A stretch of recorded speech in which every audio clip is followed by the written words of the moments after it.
اللہ نے ہمیں اولاد کی شکل میں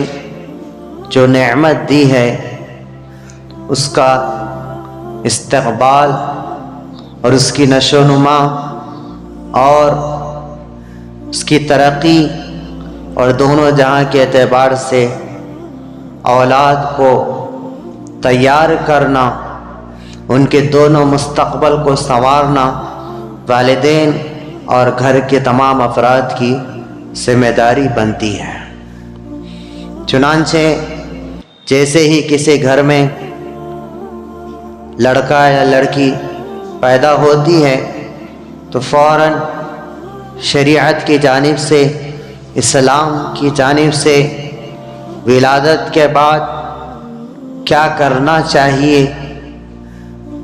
تعلیمات شرعیہ اس کی طرف متوجہ ہو جاتی ہیں۔ چنانچہ تمام مسلمان اس کی کوشش کرتے ہیں کہ اذان دی جائے، اقامت کہی جائے بچہ یا بچی کے کان میں، اور لڑکے کی تہنیک کی جائے، یعنی چھوہاروں کو چبا کر، کھجور کو چبا کر اس کے ذرات کو شہد میں ملا کر بچے کے تارخ کے تالوں پر انگوٹھے سے لگانا، یہ تہنیک کہلاتا ہے، جو کہ سنت ہے۔ کسی اللہ والے کو بلائیں، بہتر ہے، یا گھر کے بڑے افراد کو یہ کام دیں۔ بڑوں کی یہ ذمہ داری ہے کہ وہ تہنیک کا عمل کریں۔ جیسے ہی بچے کے 7 دن گزر جائیں، شریعت کہتی ہے کہ بچے کا اچھا نام رکھا جائے اور بچے کا عقیقہ کیا جائے۔ اگر بچہ ہے تو 2 بکرے یا دمبے، اور بچی ہے تو 1 بکرا یا 1 دمبی۔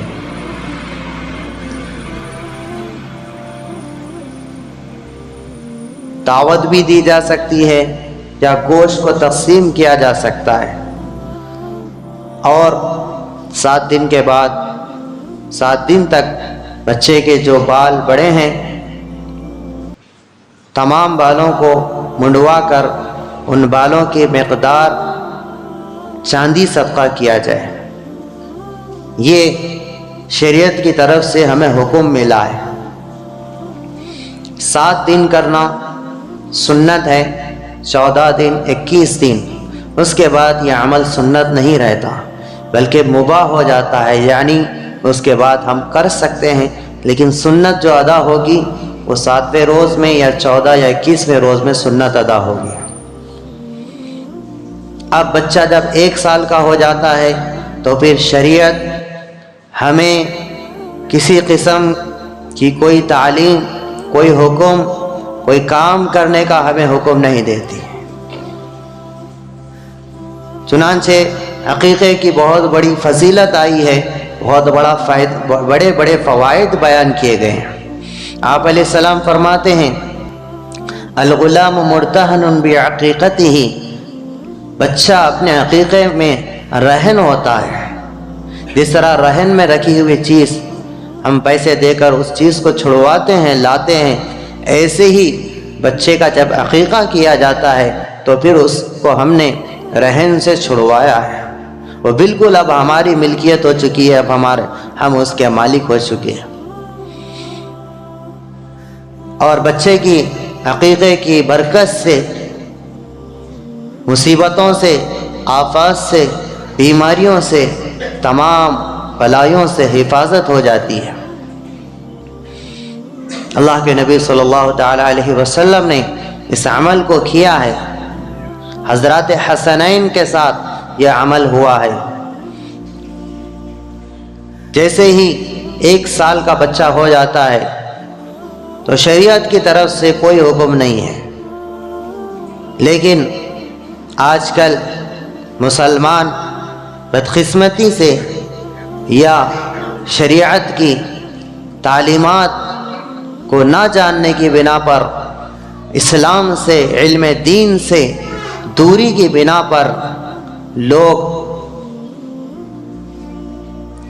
انگریزیت کی طرف جا رہے ہیں۔ کہ جیسے ہی بچہ 1 سال کا ہو جاتا ہے تو پھر برتھ ڈے کے نام پر خوشی منائی جا رہی ہے، جو کہ نصارہ کی رسم ہے، کرسمس ڈے کی نقل ہے۔ 25 دسمبر کو عیسائی کرسچن اپنے نبی حضرت عیسیٰ علیہ السلام کا وہ برتھ ڈے مناتے ہیں، یوم ولادت مناتے ہیں۔ اسلام میں پیدائش کے دن خوشی منانے کا ہمیں حکم نہیں دیا، اور نہ اس کا شریعت میں اللہ والوں سے اور صحابہ سے کسی بڑے امام اور محدث سے یہ چیز ثابت نہیں ہے کہ یوم ولادت کسی کا منایا جائے۔ چاہے جس کی ولادت کی تاریخ کو ہم خوشی منا رہے ہیں وہ ذات کتنی ہی بڑی کیوں نہ ہو، یہ اسلام میں یہ عمل درست نہیں ہے۔ کیوں درست نہیں ہے؟ اس وجہ سے کہ یہ نصارہ کی نقل ہے۔ وہ عیسیٰ علیہ السلام جو ان کے نبی ہیں، وہ لوگ 25 دسمبر یا 6 جنوری یا 7 جنوری کو ان کا یوم ولادت مناتے ہیں، اور شریعت ہمیں یہ حکم دیتی ہے کہ نصارہ کی مخالفت کرو، ان کی نقالی مت کرو، یہود کی مخالفت کرو، ان کی عیدوں میں، ان کے تہوار میں، ان کی عبادت میں، ان کے رہن سہن میں ان کی مخالفت کرو۔ ان کی طرح اپنی عیدیں مت بناؤ، اپنی خوشیاں مت بناؤ، اپنے غم کے کام ان کی طرح مت کرو، اور اسی طرح رہن سہن زندگی گزارنے کے ہر موڑ میں، ہر طریقے میں یہود و نصارہ کے طریقے سے بچنے کا ہمیں حکم دیا گیا ہے۔ آپ علیہ السلام فرماتے ہیں لا تشبہوا بالیہود فمن تشبہ بقوم فحشر معہم، جو مسلمان جس قوم کی، جس ملت کی، جس مذہب کی نقالی کرے گا اور اس مذہب کے مطابق اپنے خوشی اور غم کے کام کرے گا یا کچھ زیادتیاں کرے گا، زندگی گزارنے کے طریقے کو کسی مذہب کے مطابق اپنے طریقے کو بنائے گا، تو آپ علیہ السلام فرماتے ہیں فحشر معہم، قیامت کے دن وہ انہی لوگوں کے ساتھ اٹھایا جائے گا۔ کیونکہ اصل جو چیز ہے عمل ہے۔ ایک مسلمان یہ کہہ رہا ہے کہ میرا نام مسلمان ہے، حکومت کی لسٹ میں میرا نام مسلمان ہے، ووٹر آئی ڈی کارڈ اور آدھار کارڈ میں میرا نام مسلمان ہے، مسلمانوں کی بستی میں میں رہتا ہوں، مسلمانوں کے گھر میں میں پیدا ہوا ہوں، میرے باپ دادا مسلمان ہیں، میری اولاد، میری بیوی مسلمان ہیں، یہ سب کچھ ہے، لیکن اس کے باوجود اگر وہ شخص شرک کرتا ہے، پوجا کرتا ہے، غیر اللہ کو معبود مانتا ہے، تو یہ ساری فہرست میں مسلمان رہنے کے باوجود وہ عمل غیر مسلم کا کرنے کی وجہ سے وہ فرشتوں کی فہرست میں، اللہ کی فہرست میں،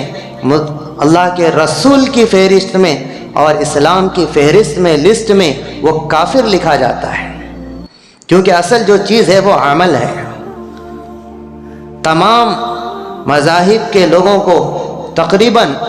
عیسائیوں سے نفرت ہے، کرسچنوں سے نفرت کا، بیزارگی کا اظہار کرتے ہیں، لیکن عمل کے اعتبار سے ان کا شانہ بشانہ چل رہے ہیں۔ انہوں نے جتنے ڈیز ہمیں دیے ہیں، فادر ڈے، مادر day, teachers day, birth day, یہ ساری کے ساری چیزیں نصارہ سے تمام اقوام میں منتقل ہو چکی ہیں، تمام اقوام میں داخل ہو گئی ہیں۔ زبان سے کسی مذہب کا انکار کرنا اور نفرت کا اظہار کرنا اور عمل میں اس مذہب کے مطابق چلنا، یہ نفاق ہے، یہ منافق ہونے کی علامت ہے، یہ اپنے مذہب کے اندر مضبوطی کے ساتھ جمع نہ رہنے کی علامت ہے۔ یہ اپنے انجام سے ناواقفیت اور اپنے انجام کو خراب کرنے والی بات ہے۔ انگریزی سیکھنا ناجائز نہیں ہے۔ شریعت اسلام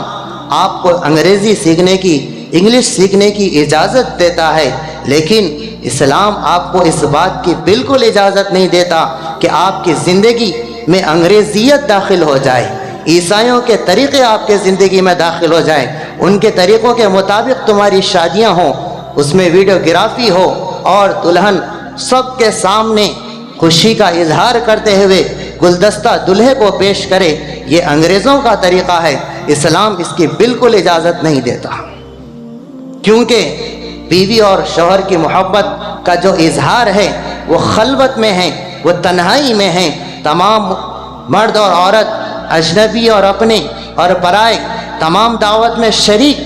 افراد اور جتنے دعوت میں آتے ہیں سب کے سامنے اس طرح کا اظہار اور بے پردگی اور انگریزوں کا طریقہ اختیار کرنا نہ صرف جہالت ہے بلکہ یہ بے پردگی ہے اور غیرت کے خلاف یہ بات ہے۔ تو برتھ ڈے بھی ایسے ہی ہے کہ یہ 25 دسمبر کو جو ابھی آنے والا ہے، یہ یوم ولادت حضرت عیسیٰ علیہ السلام کا وہ لوگ مناتے ہیں، اسلام میں اس کی بالکل اجازت نہیں ہے، انہیں خوشخبری دینے کی بھی اجازت نہیں ہے، اور نہ ہم اپنا برتھ ڈے منانے کی بالکل اجازت ہے۔ ہم لا الہ الا اللہ محمد الرسول اللہ ہم نے پڑھا ہے، یہ کلمہ ہم سے کیا مطالبہ کرتا ہے، کس چیز کا اس میں پیغام ہے؟ دو پیغامات اس میں ہیں، دو چیزوں کی طرف مسلمانوں کو آگاہ کرنا اس میں ہے، دو چیزوں کی طرف مسلمانوں کو اس میں دعوت دی جا رہی ہے۔ پہلا جز کلمے کا لا الہ الا اللہ ہے کہ نفع اور نقصان صرف اللہ کی طرف سے ہے، کامیابی اور ناکامی صرف اللہ کی طرف سے ہے، عزت اور ذلت صرف اللہ کی طرف سے ہے، کاموں کا بننا، کاموں کا بگڑنا صرف اللہ کی طرف سے ہے، زندگی روزی کا ملنا، روزی کا چھن جانا، اولاد کا ملنا، اولاد کا چھین لینا، بے اولاد بنا دینا، یہ صرف اور صرف اللہ کی طرف سے ہے۔ یقین کو بدلنے کا اس میں مطالبہ کیا گیا کہ جو تمہارا یقین ہے مخلوق سے ہونے کا، چیزوں سے ہونے کا، مال سے ہونے کا، کہ فلاں حاکم فلاں شخص یہ بن جائے گا تو ہم کامیاب ہو جائیں گے، ہماری زندگی سکون کے ساتھ گزرے گی، آسانی کے ساتھ گزرے گی، ہمیں روزی ملے گی، یہ جو تمہارا یقین ہے اس کو بدلو، صرف اللہ کا یقین دل میں بٹھاؤ۔ یہ ہے لا الہ الا اللہ کا پیغام۔ اور محمد رسول اللہ کا پیغام کیا ہے کہ جب تم نے محمد صلی اللہ تعالی علیہ وآلہ وسلم کو نبی مانا ہے، آخری نبی مانا ہے، تو پھر اب آگے بڑھو، دوسرا قدم اٹھاؤ۔ صرف ایک قدم اٹھانے سے منزل تک انسان نہیں پہنچتا، پہلا قدم اٹھانا کوشش میں داخل ہے، دوسرا قدم اٹھانا اس کوشش میں کامیابی کی علامت سمجھی جاتی ہے۔ چنانچہ ہمیں محمد الرسول اللہ میں کیا پیغام ملتا ہے؟ صرف عقیدہ رکھ لینا، مان لینا کافی ہے ہماری نجات کے لیے، یا محمد رسول اللہ کے پیغام کو بھی ہمیں اپنانا ہوگا، اس کے مطالبے پر ہم سب کو کھڑے ہونا ہوگا اور اپنی زندگی کو اس میں ڈھالنا ہوگا۔ چنانچہ آئیے محمد رسول اللہ کا پیغام کیا ہے؟ محمد رسول اللہ کا پیغام یہ ہے، اس میں تمام مسلمانوں سے اس چیز کا مطالبہ کیا گیا ہے کہ تمہاری زندگی گزارنے کا طریقہ، تمہاری زندگی گزارنے کا نہج، تمہاری زندگی گزارنے کے اصول، تمہاری خوشی، تمہارا غم، تمہاری عبادت، تمہارا عقیدہ، تمہارا رہن سہن، تمہاری شادیاں، تمہارے جنازے، سب کے سب حضور صلی اللہ تعالی علیہ وسلم کے طریقوں کے مطابق ہوں گے۔ لہٰذا آپ بتائیے، حضور صلی اللہ تعالی علیہ وسلم کی ولادت کے بعد 63 سال آپ زندہ رہے ہیں، کبھی آپ نے کسی صحابی کا کسی نبی، کسی ولی کا، کسی اپنے رشتہ دار کا، اب حضرات حسنین کا، یا آپ کی 4 بیٹیاں، مقدس بیٹیاں، بابرکت بیٹیاں، آپ کے جو پاکیزہ اولاد ہے، کیا کبھی آپ نے کسی بیٹی کا برتھ ڈے منایا ہے؟ کیا حضرت علی نے کبھی کسی اپنی اولاد کا برتھ ڈے منایا ہے؟ کبھی حضرت حسن نے، آپ کو بہت ساری اولاد دی گئی، کسی بیٹے کا برتھ ڈے منایا ہے؟ کسی نے نہیں منایا۔ تو پھر مسلمان کیوں منا رہا ہے؟ اس وجہ سے منا رہا ہے کیونکہ انگریزوں سے تو نفرت ہے، لیکن ان کے طریقوں سے محبت آ چکی ہے۔